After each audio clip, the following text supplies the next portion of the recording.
Au nom du Père, et du Fils, et du Saint-Amour de Dieu le Père, et la communion de l'Esprit Saint soit toujours avec vous. La parole de Dieu, mes frères, en clair les questions importantes pour nous du couple, de la relation homme-femme, de la famille, des sujets au cœur de notre vie, pour nous laisser illuminer par sa parole. Nous portons ces intentions dans notre prière au cours de cette messe. Nous portons aussi dans notre prière le synode pour la nouvelle évangélisation qui s'ouvre en ces jours à Rome et auquel participe le cardinal 23, notre archevêque. Avant de commencer la célébration de l'Eucharistie, demandons au Seigneur sa parole et digne de participer à son Eucharistie. Quelques instants en silence, prions.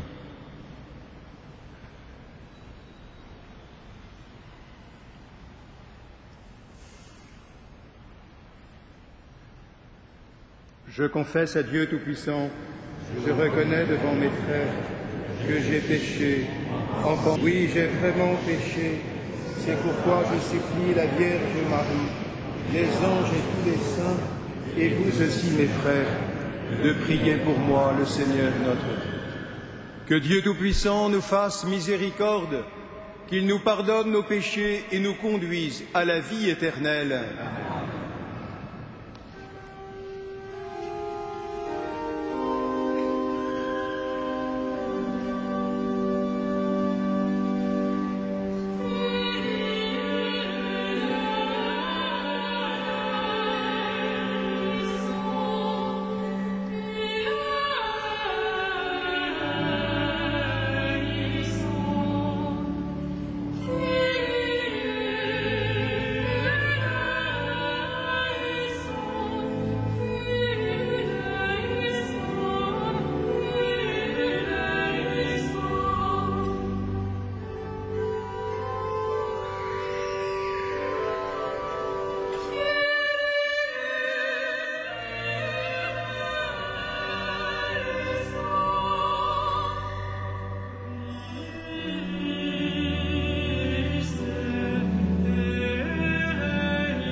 Unissons nos prières.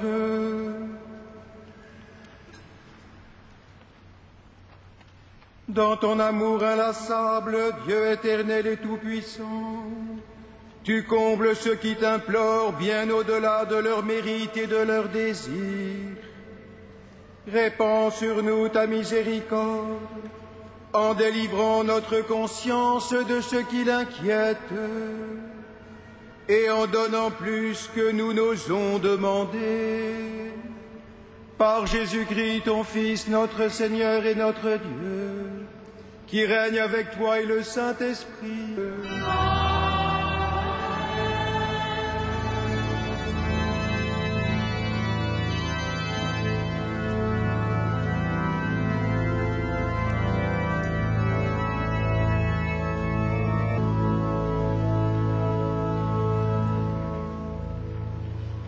Lecture du livre de la Genèse.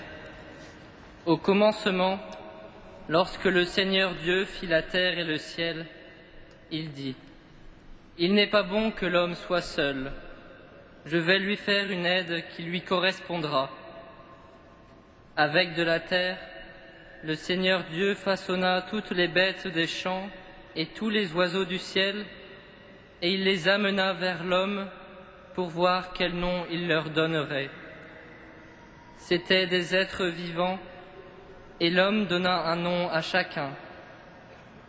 L'homme donna donc leur nom à tous les animaux, aux oiseaux du ciel et à toutes les bêtes des champs. Mais il ne trouva aucune aide qui lui corresponde. Alors le Seigneur Dieu fit tomber sur lui un sommeil mystérieux, et l'homme s'endormit. Le Seigneur Dieu prit de la chair dans son côté, puis il referma. Avec ce qu'il avait pris à l'homme, il forma une femme et il l'amena vers l'homme. L'homme dit alors : Cette fois-ci, voici l'os de mes os et la chair de ma chair. On l'appellera, ne feront plus qu'un. Parole du Seigneur. Nous rendons grâce à Dieu.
Lecture de la lettre aux Hébreux.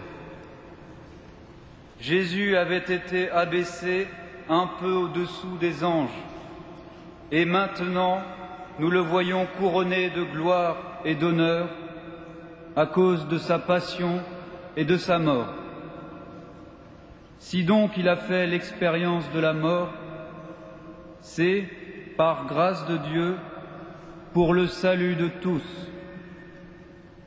En effet, puisque le Créateur et Maître de tout voulait avoir une multitude de fils à conduire jusqu'à la gloire, il était normal qu'il mène à sa perfection, par la souffrance, celui qui est à l'origine du salut de tous.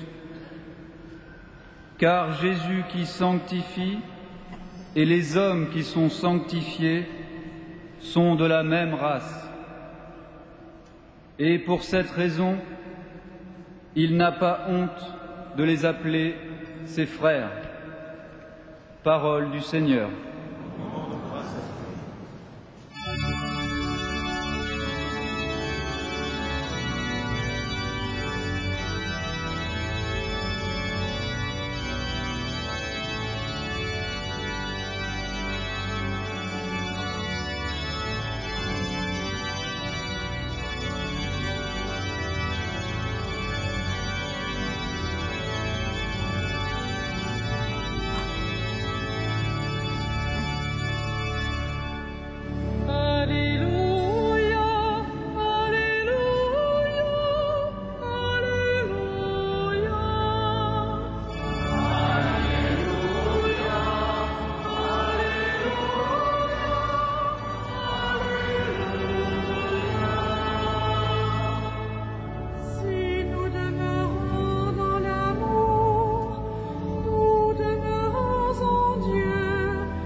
Le Seigneur soit avec vous.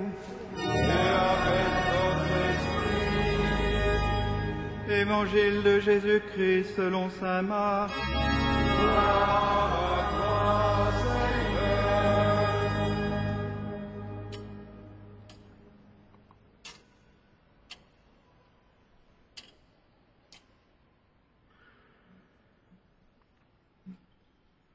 Un jour, des pharisiens abordèrent Jésus et pour le mettre à l'épreuve, ils lui demandaient « Est-il permis à un mari de renvoyer sa femme ?» Jésus dit « Que vous a prescrit Moïse ?» Ils lui répondirent « Moïse a permis de renvoyer sa femme à condition d'établir un acte de répudiation. » Jésus répliqua « C'est en raison de votre endurcissement qu'il a formulé cette loi. Mais au commencement de la création, Dieu les fit hommes et femmes. À cause de cela, l'homme quittera son père et sa mère. Il s'attachera à sa femme et tous deux ne feront plus qu'un. Ainsi, ils ne sont plus deux, mais ils ne font qu'un. Donc, ce que Dieu a uni, que l'homme ne le sépare pas. » De retour à la maison, les disciples l'interrogeaient de nouveau sur cette question. Il leur répond « Celui qui renvoie sa femme pour en épouser une autre est coupable d'adultère envers elle. Si une femme a renvoyé son mari et en épouse un autre, elle est coupable d'adultère. » On présentait à Jésus des enfants pour les lui faire toucher, mais les disciples les écartèrent vivement. Voyant cela, Jésus se fâcha et leur dit « Laissez les enfants venir à moi, ne les empêchez pas, car le royaume de Dieu est à ceux qui leur ressemblent. Amen, je vous le dis, celui qui n'accueille pas le royaume de Dieu à la manière d'un enfant n'y entrera pas. » Il les embrassait et les bénissait en leur imposant les mains. Acclamons la parole de Dieu.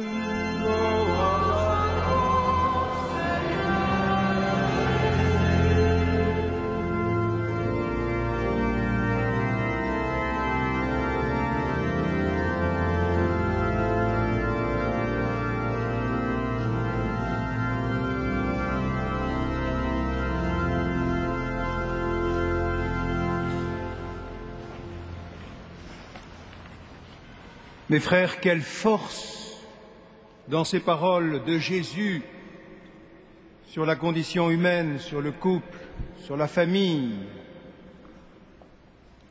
C'est justement parce qu'elle reconnaît en ces questions quelque chose de très profond, de très essentiel pour l'humanité, et dans la foi, le plan même de Dieu sur l'homme et la femme, que l'Église, au cours des siècles, parle, a quelque chose à dire au cœur de notre monde sur ces sujets, non seulement de la part de Jésus-Christ, bien sûr, mais au nom même de l'humanité dont elle est devenue en quelque sorte experte par le mystère même de Dieu qui se fait homme. Vous avez remarqué dans l'évangile de ce dimanche comment le Christ, dans sa réponse à la question des pharisiens, est-il permis à un mari de renvoyer sa femme, reprend textuellement le récit de la création que nous avons entendu dans la première lecture.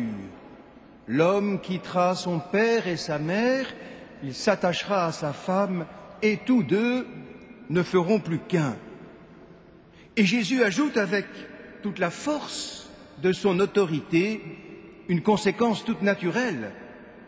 Donc, ce que Dieu a uni, que l'homme ne le sépare pas. Parole qui est devenue, pour nous chrétiens, un des piliers fondateurs de l'union de l'homme et de la femme devant Dieu. La plupart du temps, quand on se réfère à ces textes, à ces paroles, on leur donne une connotation assez négative ou purement juridique, et on reproche du coup à l'Église d'être contre tout, contre le divorce, l'évolution de la famille, de la société, le progrès.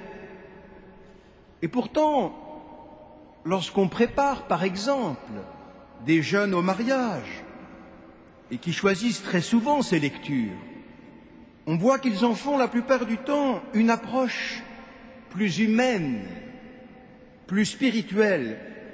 Ce qui les frappe souvent, c'est cette petite phrase de la Genèse. Dieu dit « Il n'est pas bon que l'homme soit seul ». Dieu, nous dit la Bible, recherche avant tout ce qui est bon pour l'homme, ce qui est bon pour la femme.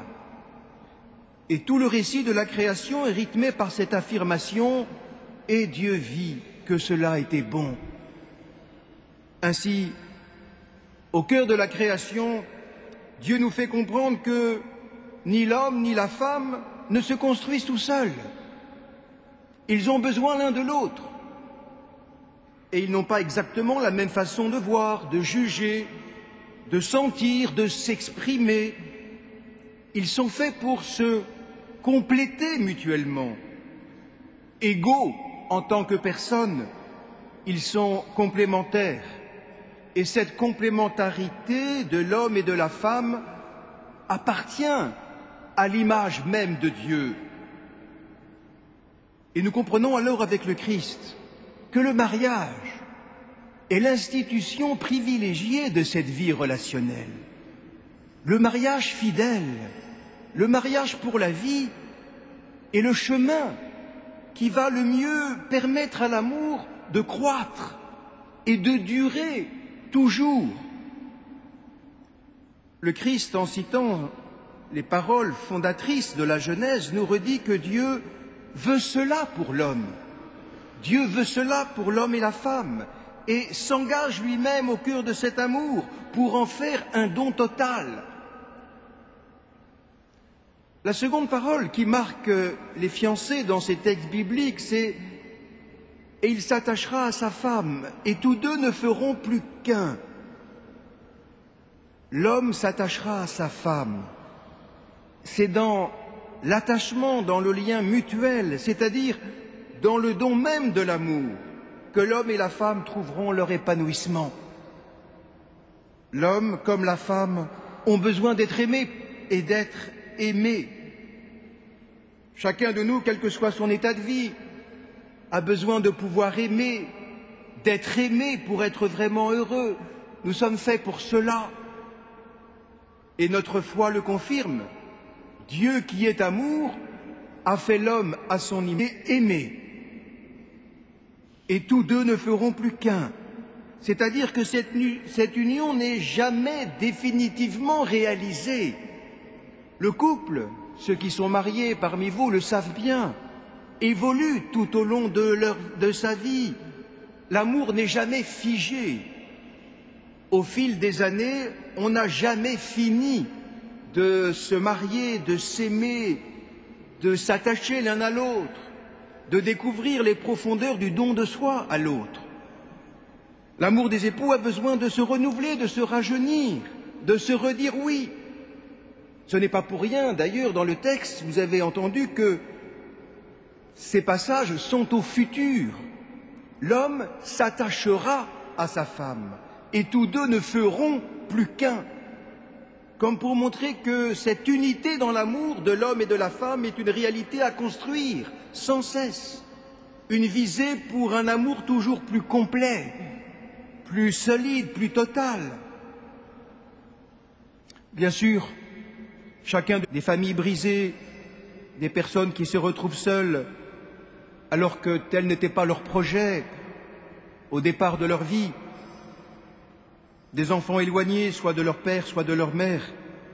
Et nous déplorons les graves conséquences que cela engendre pour le bonheur des personnes, pour nous-mêmes, comme pour les valeurs familiales et la vie en société. Il n'est donc pas étonnant, mes frères, que l'Église, à la suite du Christ, réconforte, encourage, mais aussi, autour de toutes ces questions, parle, réagissent. Et vous avez entre les mains un document récent de cette semaine de la conférence des évêques de France sur toutes ces questions. Et elle réagit non pas en brandissant une loi moralisante ou des condamnations des personnes, mais en rappelant ce qui est bon pour l'homme, ce qui est bon pour la femme, ce qui est bon pour les enfants, en fidélité à la nature profonde de l'être humain et à la parole de Dieu. L'Église, à la suite du Christ, s'exprime positivement pour l'amour vrai, pour la vie et le respect de la vie, pour le droit de l'enfant à être aimé par un père et une mère qui s'aiment, pour un épanouissement dans une famille aimante et unie.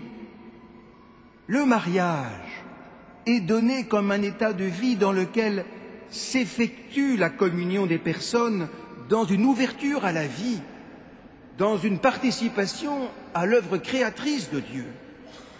Et nous comprenons que la complémentarité des sexes et la fécondité appartiennent à la nature même de la réalité du couple et du mariage.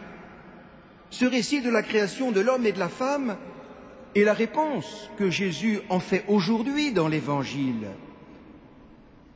Font de nous, chrétiens, en quelque sorte, les gardiens et les garants de cette beauté de la différence et de la complémentarité sexuelle. C'est là quelque chose de très important dans notre souci missionnaire. Nous sentons bien qu'il y a là quelque chose d'unique et d'immense qui se joue. Cela demeure un mystère très grand et magnifique qui révèle la grandeur de l'homme et de la femme, même si nos sociétés résistent aujourd'hui ou évacuent ce mystère. Oui, ce merveilleux projet d'amour de Dieu pour nous, qui est en lui-même disait Benoît XVI aujourd'hui en commentant ces paroles, qui est en lui-même un évangile, une bonne nouvelle pour notre monde. Cela nous est confié en l'accueillant et en le vivant nous-mêmes, à le partager à nos frères et sœurs en humanité. Alors mes amis, quand dans notre vie, nous nous heurtons au refus d'accueil du projet divin, quand aussi dans les couples, quand dans des familles, il devient difficile d'aimer, c'est là justement que le Christ nous invite et nous donne la grâce pour continuer le chemin et pour vérifier les vraies ressources de notre amour, la vraie profondeur de notre capacité à aimer. La parole exigeante de Jésus aujourd'hui est avant tout une parole d'espérance. Elle ne condamne pas ceux que l'échec a meurtris, mais elle nous invite, mes frères, à la confiance humble, celle des enfants, pour accueillir la réalité du royaume comme un don qui nous dépasse. Et lui seul, au fond, Jésus, peut nous demander cela, car lui seul est allé jusqu'au bout de l'amour pour nous et qui, comme le dit la lettre aux Hébreux que nous venons d'entendre, réalise son désir le plus fort, avoir une multitude d'enfants à conduire jusqu'à sa gloire. Amen.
Prions ensemble au moment d'offrir le sacrifice de toute l'Église.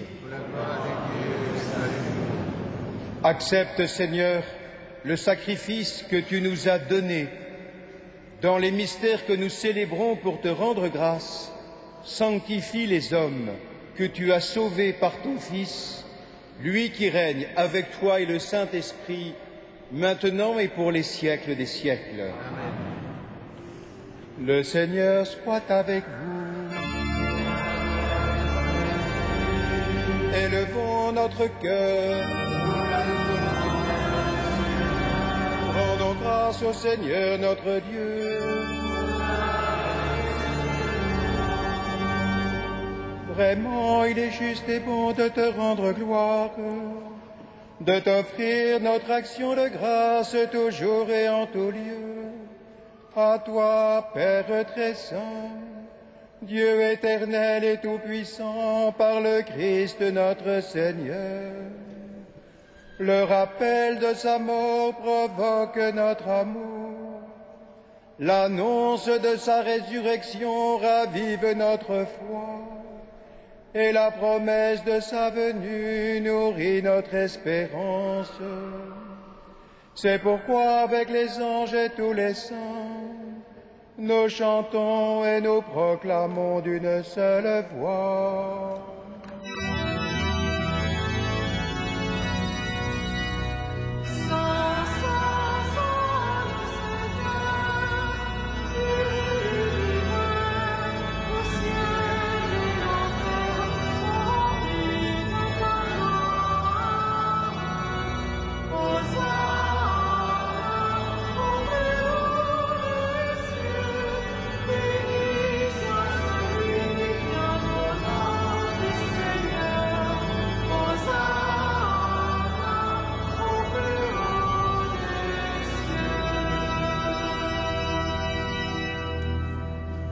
Tu es vraiment saint Dieu de l'univers, et toute la création proclame ta louange, car c'est toi qui donnes la vie, c'est toi qui sanctifies toutes choses par ton Fils, Jésus-Christ notre Seigneur, avec la puissance de l'Esprit Saint.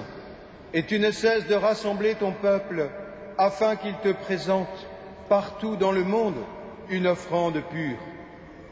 C'est pourquoi nous voici rassemblés devant toi, et dans la communion de toute l'Église en ce premier jour de la semaine, nous célébrons le jour où le Christ est ressuscité d'entre les morts. Par lui que tu as élevé à ta droite, Dieu Tout-Puissant, nous te supplions de consacrer toi-même les offrandes que nous apportons. Sanctifie-les par ton Esprit, pour qu'elles deviennent le corps et le sang de ton Fils, Jésus-Christ notre Seigneur, qui nous a dit de célébrer ce mystère. La nuit même où il fut livré, il prit le pain. En te rendant grâce, il le bénit, il le rompit et le donna à ses disciples en disant : « Prenez et mangez-en tous, ceci est mon corps livré pour vous. »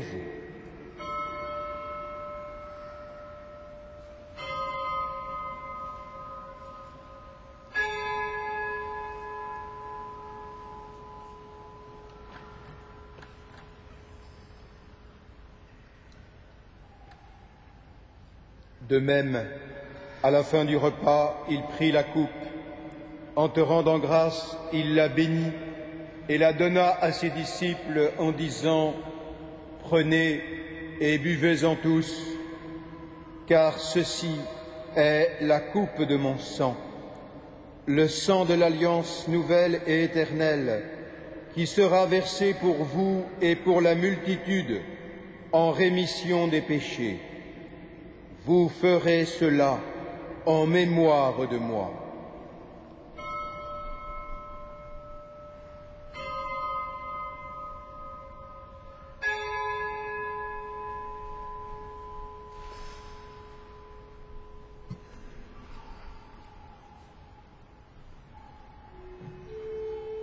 Il est grand le mystère de la foi.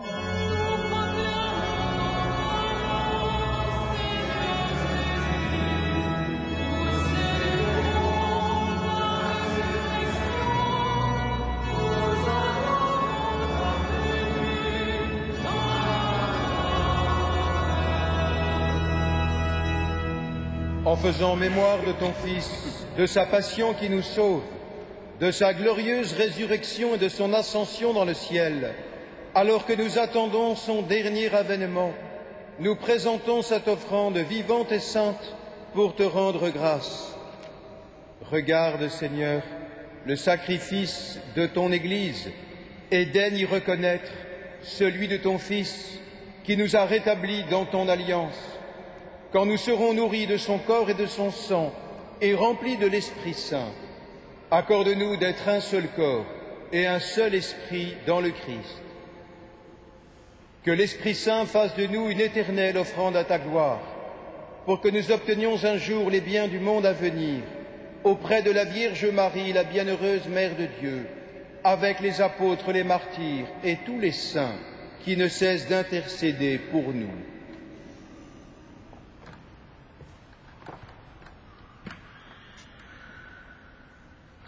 Et maintenant, nous te supplions, Seigneur, par le sacrifice qui nous réconcilie avec toi, étends au monde entier le salut et la paix, affermis la foi et la charité de ton Église au long de son chemin sur la terre. Veille sur ton serviteur, le pape Benoît, et notre archevêque André, ses auxiliaires Jérôme, Éric et Renaud, l'ensemble des évêques, les prêtres, les diacres, tout le peuple des rachetés. Écoute les prières de ta famille assemblée devant toi. Ramène à toi, Père très aimant, tous tes enfants dispersés. Pour nos frères défunts, pour les hommes qui ont quitté ce monde et dont tu connais la droiture, nous te prions. Reçois-les dans ton royaume, où nous espérons être comblés de ta gloire, tous ensemble et pour l'éternité, par le Christ notre Seigneur, par qui tu donnes au monde toute grâce et tout bien. Par lui et avec lui et en lui, à toi, Dieu le Père Tout-Puissant, dans l'unité du Saint-Esprit, tout honneur et toute gloire pour les siècles des siècles.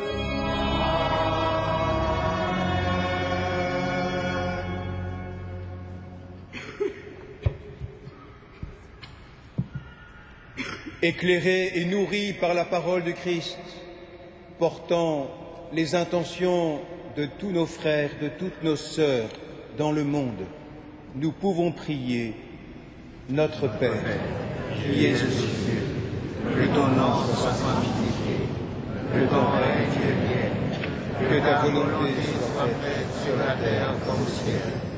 Donne-nous aujourd'hui notre pain de ce jour. Pardonne-nous nos offenses, comme nous pardonnons aussi à ceux qui nous donnent offensés, et ne nous soumets pas à la tentation, mais délivre-nous du mal. Délivre-nous de tout mal, Seigneur, et donne la paix à notre temps. Par ta miséricorde, libère-nous du péché. Rassure-nous devant les épreuves en cette vie où nous espérons le bonheur que tu promets et l'avènement de Jésus-Christ, notre Sauveur.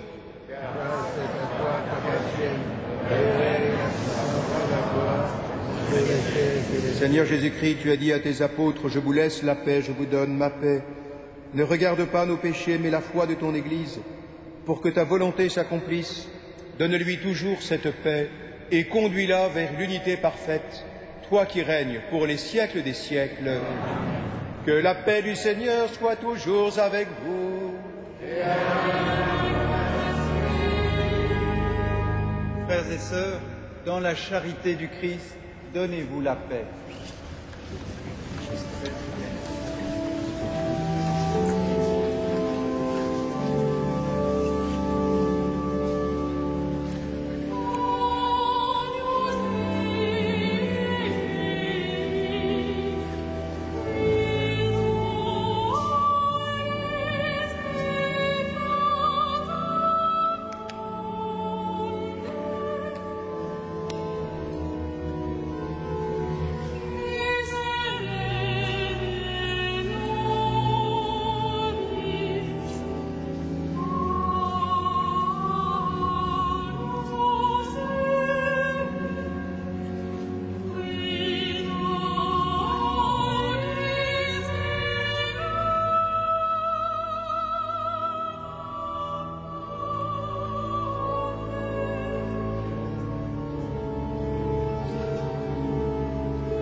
Heureux les invités au festin des noces de l'agneau. Voici l'agneau de Dieu qui enlève le péché du monde. Seigneur, je ne suis pas digne de te recevoir, mais dis seulement ta parole et je serai guéri. Pour l'éternel.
Frères et sœurs bien-aimés, quelques informations pour ces temps que nous vivons.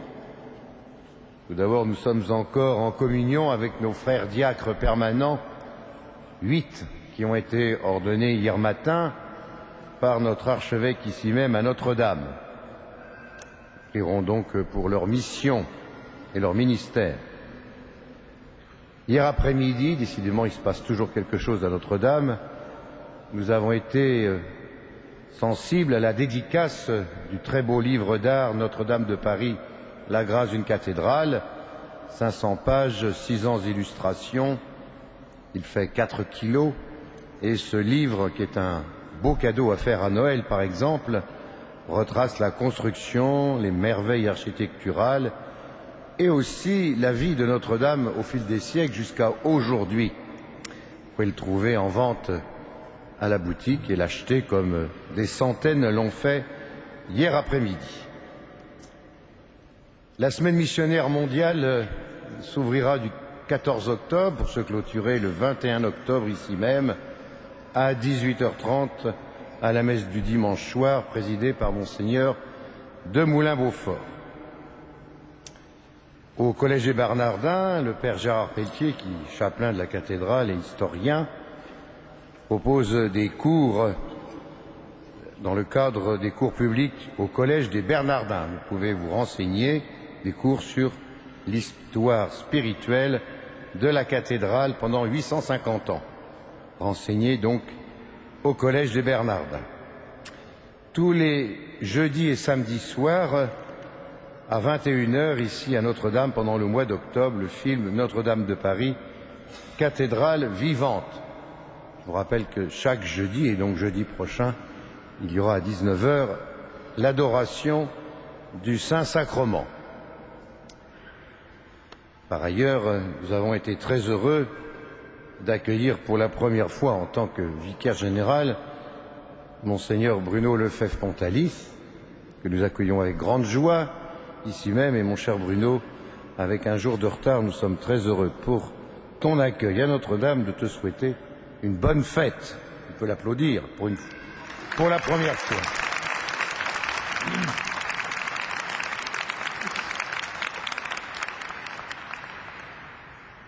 Enfin, et ce n'est pas un vicaire général nouveau qui va me contredire, là, il a été curé de Saint-Léon jusqu'à ces jours derniers, dans le 15e. Voilà l'appel de l'archevêque pour le denier de l'Église. Vous découvrez à l'intérieur de cette enveloppe, vous le savez, toutes les charges qui pèsent sur la cathédrale. Elles sont nombreuses, surtout en cette année de jubilé, et vous lirez tout ce qui est contenu dans cette enveloppe. Ce soir, je me bornerai à vous rappeler que 57 nouveaux donateurs nous ont rejoints cette année. Je les en remercie du fond du cœur. Je remercie aussi beaucoup tous ceux qui continuent cet effort depuis de nombreuses années. Et j'invite ceux qui ne l'ont pas encore fait à prendre le train en marche. Par ailleurs, sachez quand même qu'il nous faut dégager en fin de mois, chaque mois, 60 salaires pour 60 familles qui sont des salaires de plein temps ou de temps partiel. Je ne compte pas les 15 prêtres plus les prêtres confesseurs. Tout ça, ça fait beaucoup de charges. Merci donc de ce que vous avez déjà fait et dont je suis sûr que vous continuerez de faire. Eh bien, nous allons maintenant terminer notre prière en nous mettant debout.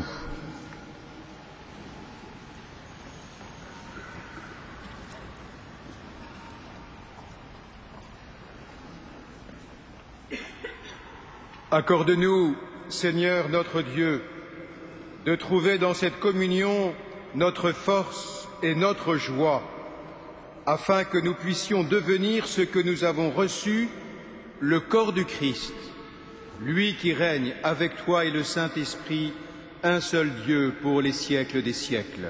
Amen. Le Seigneur soit avec vous. Et avec votre esprit. Que Dieu Tout-Puissant vous bénisse, le Père, le Fils et le Saint-Esprit. Amen. Allez dans la paix du Christ.